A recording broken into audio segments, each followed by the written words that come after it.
مشاعرے پر ایک چھوٹا سا ٹکڑا سنیے، انٹرنیشنل مشاعرہ۔ آج کل کوئی مشاعرہ جس میں دبئی یا کویت سے اپنے کسی رشتہ دار کی وفات پر آیا ہوا شاعر شریک ہو جائے تو اسے انٹرنیشنل مشاعرہ کہتے ہیں۔ اس پر ایک پیرا ملاحظہ فرمائیے۔ ہم نے ایک انٹرنیشنل مشاعرے میں ایک بہت ہی حوصلہ مند نابینا شاعرہ کو ترنم سے غزل پڑھتے سنا ہے۔ ظاہر ہے ان کے نابینا ہونے پر کون اعتراض یا طنز کر سکتا ہے، لیکن اس کو کیا کیجئے کہ وہ سامعین کو بالکل بہرا سمجھ کے شعر پڑھتی ہیں۔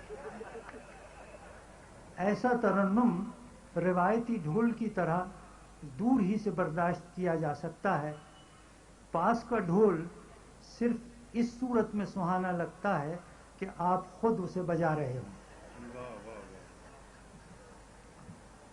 ایک اور شاعرہ ہیں جو اکثر بین الاقوامی مشاعرے لوٹتی رہتی ہیں۔ وہ ایسا لباس پہن کر آتی ہیں کہ معلوم ہوتا ہے ان کے شوہر نابینا ہیں۔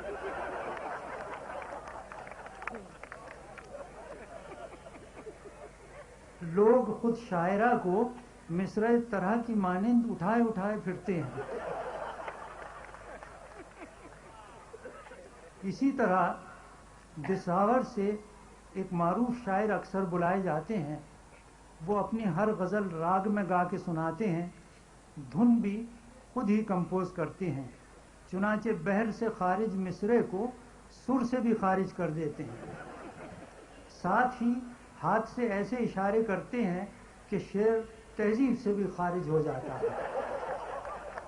لہذا سب سے زیادہ داد انہی کو ملتی ہے۔